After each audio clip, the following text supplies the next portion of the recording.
Good evening, everyone. Hopefully, you're having a wonderful day so far. I've got a good one for you today. So, Steven Harper went on a podcast the other day with Standpoint with Gabe Groisman. And since this is kind of a rare thing for him to do, and because he's an Albertan prime minister, you just know I gotta have to review it. So, with no further ado, if you like this video, please like and subscribe. And I've seen that about 95% of my viewers are not subscribed. So if we can just hit that button, that would be awesome. And with no further ado, let's get into it. Prime Minister Steven Harper, thank you so much for joining us. It's great to be here. Thanks for having me, Gabe. First of all, it's just such an honor to have you. I mean, first of all, I've been a big fan of you for so many years. In your time as Prime Minister, your support for opening for trade with the United States, economic responsibility, of course, your support for the State of Israel, which is near and dear to my heart. Really been watching you for a long time, and every single day now, as we open the newspaper, Canada seems to be on the front page here in the United States. You served as Prime Minister for 9 years, from 2006 to 2015, as a leader of the Conservative Party. Everybody knows that politics is a pendulum, and boy, did the pendulum swing the other way in 2015, all the way to the left, with a young, somewhat good-looking, good hair politician, Justin Trudeau, son of the Prime Minister, who took over. Somehow he lasted a little bit over 9 years. But Canada has clearly fallen out of love with Justin Trudeau, which has led in one way or another to him announcing his resignation this week. What does Trudeau's resignation mean to Canada? Well, first, Gabe, just put that history a bit in perspective. You know, Trudeau came in 2015, won a big majority. We'd been in office for a decade.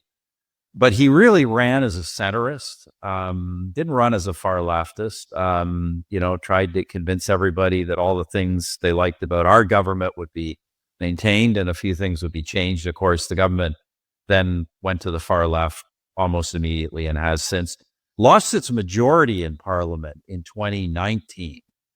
Frankly, lost its majority in 2 consecutive elections that I personally think our party should have won, but he actually had his wings clipped. Unfortunately, then the far left party in Parliament fucked him up, which is why, this thing ended up going 5 years longer than it should have, with, frankly, a lot of damage to the country.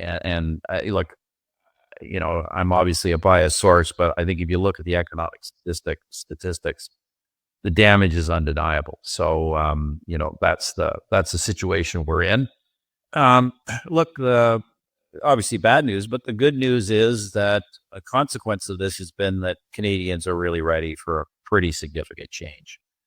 And we have a strong young leader who's leading in the polls and is promising pretty dramatic change to get our economy back on track and frankly, get pride in our country back, because one of the terrible things about this government has been not just its economic policies, but its pursuit of a woke agenda that has really denigrated the country's culture and history and institutions.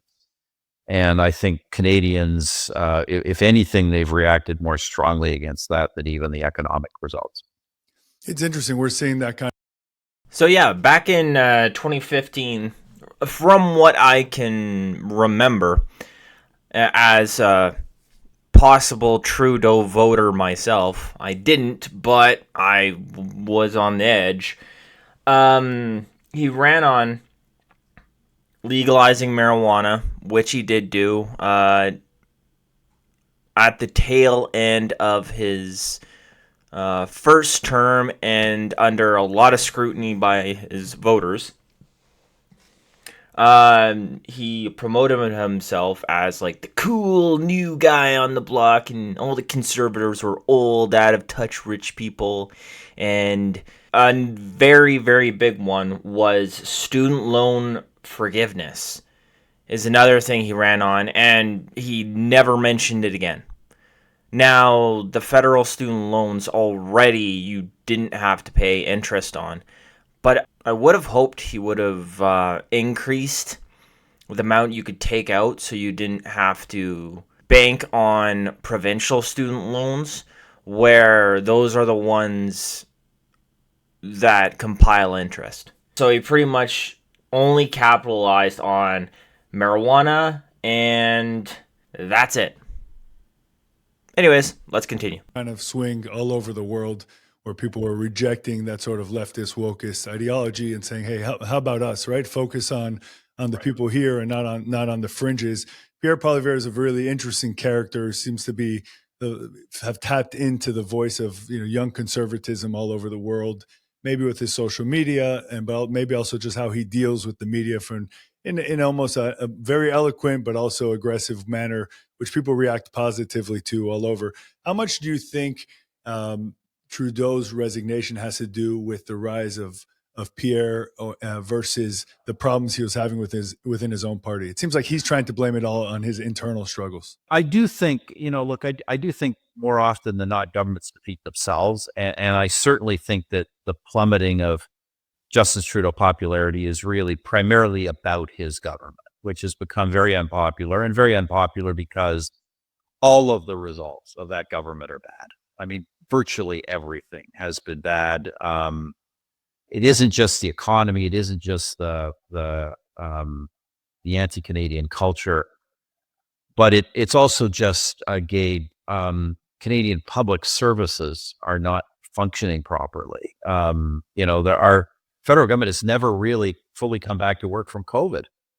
I say it's just a totally dysfunctional government, and as you point out, it isn't just that it became unpopular in and of itself, but to the point where Justin Trudeau has been forced out by his own party, and his own party lost confidence in him. So, look, that said, I supported Pierre Poilievre for leader. He was actually came up under me. I've known him since he was a teenager. He was a young, started as a backbencher in my caucus, eventually rose to be a senior minister in the government, and I supported him in the leadership race.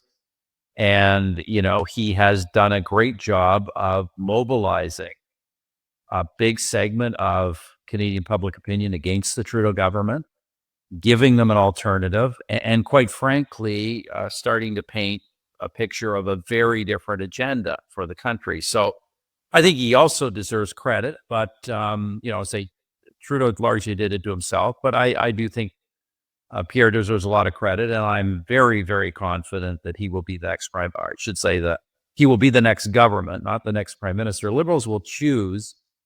They're right now in the process of choosing a new leader.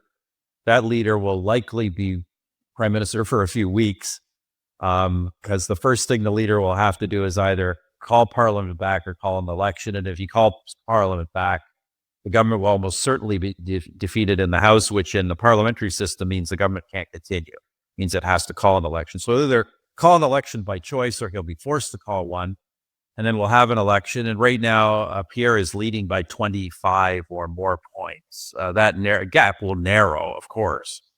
But look, it would be a miracle for a new Liberal leader to win. They've got to, Gabe, you got to remember, they've got to fight it's the Kamala Harris problem, but even worse. This leader has to fight a leadership race. And of course, in the leadership race, will have to come out saying how much they believe in the Liberal Party and the Liberal Party's record.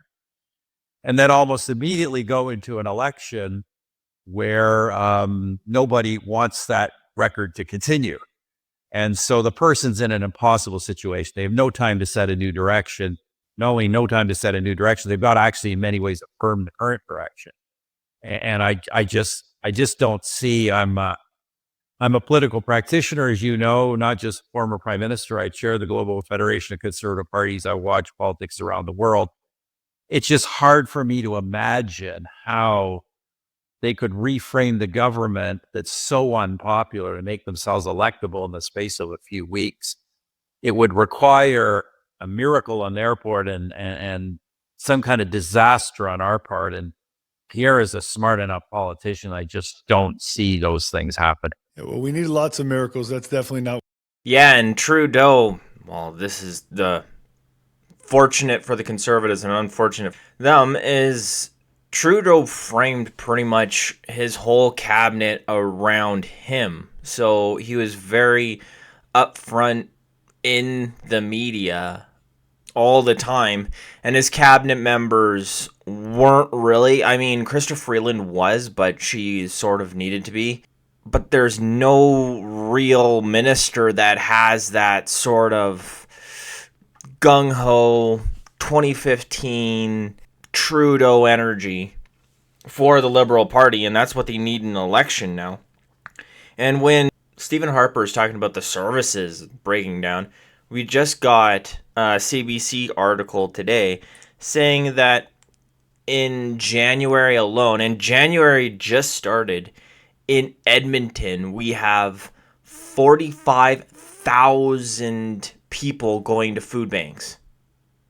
And of course, last year, in 2024, we have 2 million new people going to food banks. And hospital wait times. I mean, it's been a year and I can't get a meeting with a specialist, and I can't get a family doctor. And wait lines at the emergency are 4 hours on a good day.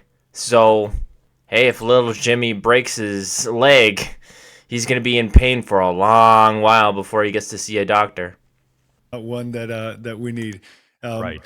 First of all, just from a political perspective, watching Pierre's rise and reading about it in the last couple of weeks in depth, it's pretty incredible. I think he became a member of parliament at the age of 25, which is 20 years ago. And if you watch videos of him, even 5 years ago, he's nowhere near what he is now. He's really sort of developed in a way that's been powerful. And there is definitely a lot of energy around it. Look, Pierre has always been, I can tell you, since I've known him as a teenager, he's always been smart. He's always known his own mind. He's always been an articulate, effective communicator. And when he was in my caucus, moving up, became a parliamentary secretary, ultimately a junior minister, then a senior minister. I tell people he not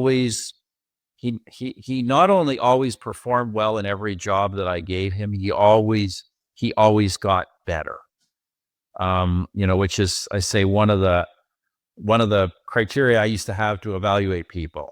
Not just are they good, but do they actually get better? And he got better in every single job. But I have to tell you, in all honesty, he has become this amazing platform performer.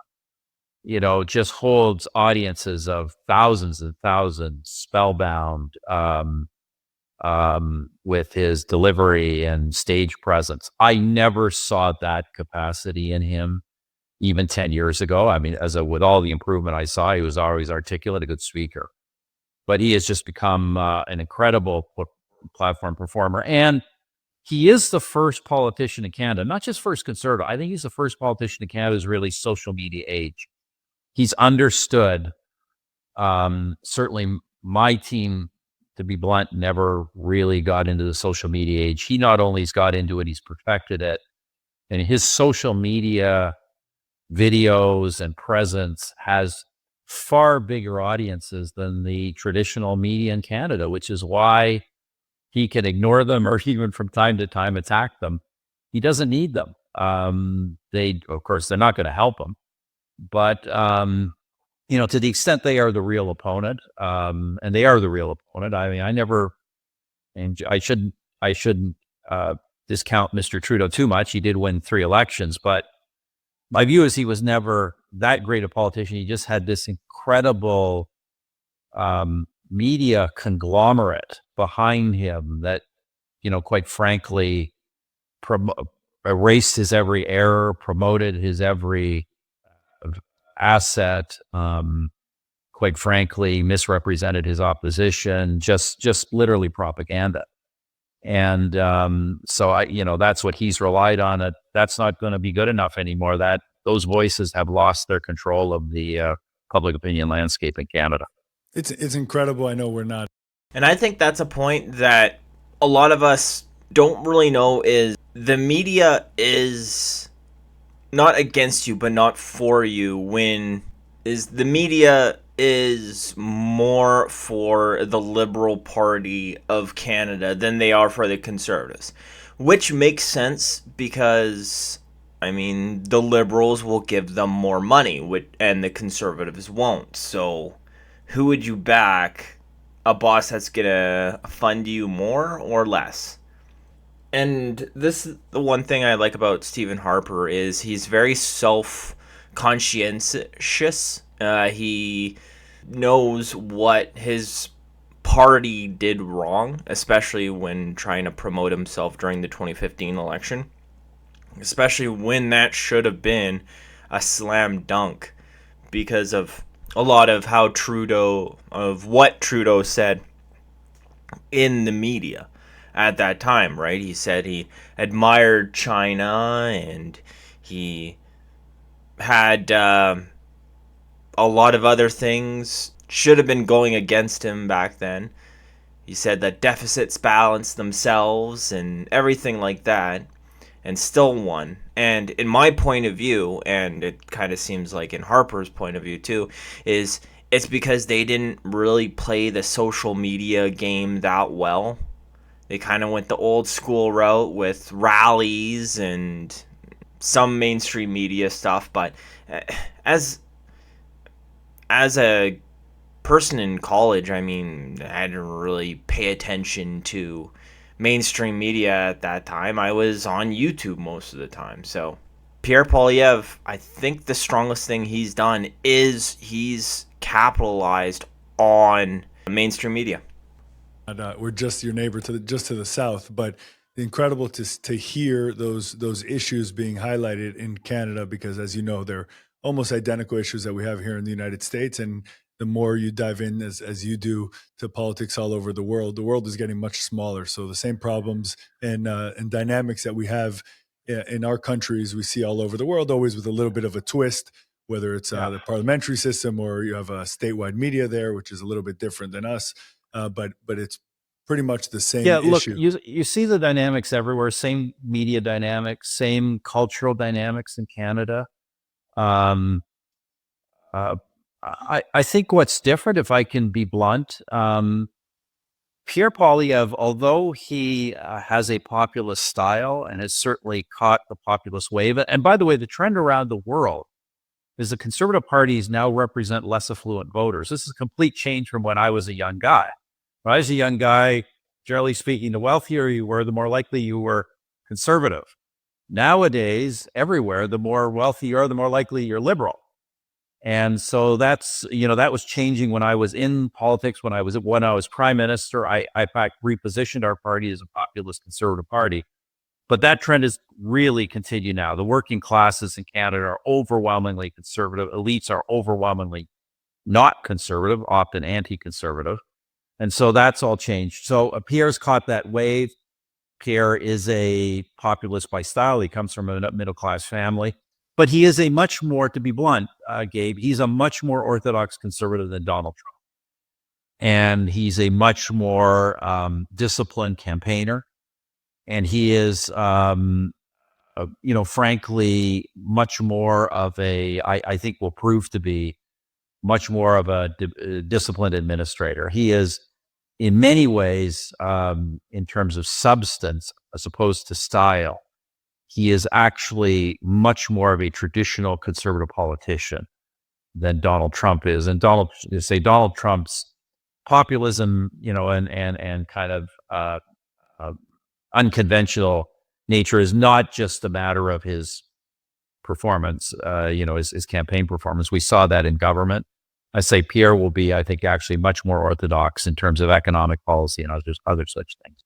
One thing he can take from Trump's campaigning style is that I think the voters all over the world, definitely in the Western world, appreciate authenticity more than clean lines and perfectly rehearsed narratives.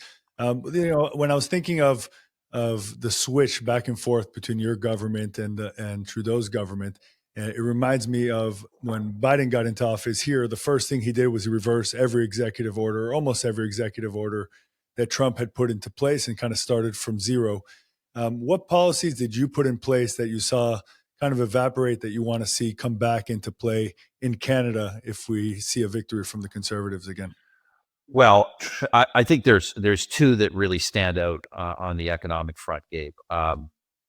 First of all, it's like the comparative advantage of Canada is that while we are an advanced industrial society and democracy with, the full range of economic attributes, all the way from primary industries to the most advanced technology, our country has an unparalleled comparative advantage in its resource base. And we have energy, critical minerals, resources of all kinds. We have probably the largest overall resource base of any country in the world, even greater than Russia in terms of its diversity. Well, at the same time, being a rule of law, stable jurisdiction, far removed from conflict zones. So this is a tremendous advantage of the country. Mr. Trudeau has denied that as an advantage and, in fact, gone out of his way to put impediments in front of the development of our resource industries, our mining, but especially energy. His goal has been to shut down the oil and gas industry. He's actually been quite plain about this. So Pierre's going to reverse those things. Canada will be back in the resources business in a big way, which is a great opportunity for us because, most Western countries have combinations of slow growth, debt, inflation, bad demographics. We have the easiest exit from that because we have this tremendous resource base that we can and products we can sell not only in the United States, but to growing emerging economies around the world. So that's the first thing. He's going to liberate that section of the economy. And the other thing he's going to do is start reversing the high tax agenda of the Trudeau government. And, Trudeau government came in like all left-wing governments saying that, they were just going to spend a little bit more money and tax the rich a little bit more. And of course, they spent a lot more money and taxed everybody a lot more. And that kind of tax and spend agenda will start to be reversed. Obviously, those things don't occur overnight, but the direction will change very quickly. And on the tax front there, like he was talking about, how many new taxes have come in just over the past 9 years? We've been taxed to death. There's no more middle class. It's just the poor and the rich. And let's just say the middle class didn't go into the rich class. And I think the only ones who did were the politicians. And you could see that from all the ethics scandals that happened. And yeah, it is a kind of interesting way to see that nowadays the wealthy people, like the Liberals and Conservatives, are the party of the middle class and the lower class. It's crazy how that is. Because the Liberals used to be center left, and they did bring in taxes, but it was more taxes to corporations and nothing too bad from what I remember. And it actually helped the poorer class, and like Trudeau likes to say, people wanting to become the middle class. And you famously, correct me if I'm wrong, balance your budget and lower taxes, and that was really some of your highlights domestically as Prime Minister. Yeah, look, first of all, just in fairness, I came after a previous Liberal government that had been in office for 13 years, 2 different prime ministers. That was actually, by today's standards, a very centrist government, very much like a Bill Clinton type Liberal. And so I didn't inherit a total economic mess the way Pierre Poilievre will. But, I was in office 2 years. We started with a surplus. We then had the global financial crisis. I ran a big stimulus program, ran a deficit. But after the crisis was over, we returned to a balanced budget. And I lowered taxes. I took the federal tax burden to the lowest level it had been since the 1950s. And at the same time, balanced the budget and made major investments into the big programs Canadians care about: healthcare, education, infrastructure. So, we had a pretty strong economic record. Obviously, that has been obliterated. in the past decade. On the other hand, we left the debt levels so low that even with the huge deficits we have, Canada's comparatively, fiscal situation is comparatively still not that bad to many others. So we still have some strengths, and as I say, Pierre will build on those pretty quickly. Yeah, it seems like they got so comfortable with the successes they had under you, they being the Canadian people, sort of the government got comfortable and started toiling around with things that ended up not being beneficial. And now that's one of the reasons we're seeing things swing back 9 years later. Yeah, that is true, what Gabe Groisman just said. I think we got very, very comfortable with the status quo and we just wanted change, and that's it. And that's why a lot of people did vote for Trudeau as well. But this is the reason why I really, really like Harper, is because he praises the people who came before him. Like, Trudeau would never praise Stephen Harper and say, like, yeah, we came out of a government who had a balanced budget and yada, yada. No. He would never do that. Whereas Stephen Harper just praised the Liberal government before him, saying that Canada had a surplus when he came in. So, I mean, it didn't start off too bad. But then when 2008 hit, he had to run deficits. So that's pretty cool. I didn't know that, but I wasn't really in politics at that point. But let me know what you guys think down below. Who do you think's the better politician? Stephen Harper, Justin Trudeau, or Paul Martin? Let me know in the comments down below. And if you like this video, please like and subscribe. As I said at the start of the video, trying to hit 700 by the end of January. And if we could do that, that would be great. And if you'd like to donate to the channel, I mean, there's a Buy Me a Coffee link down below. Any little bit helps. And we also got some memberships. So if you purchase a membership, then you'll get access to private live streams. So that's it all for me today. I'll leave a link to the video down below. Definitely go watch the rest of. Other than that, have a great day.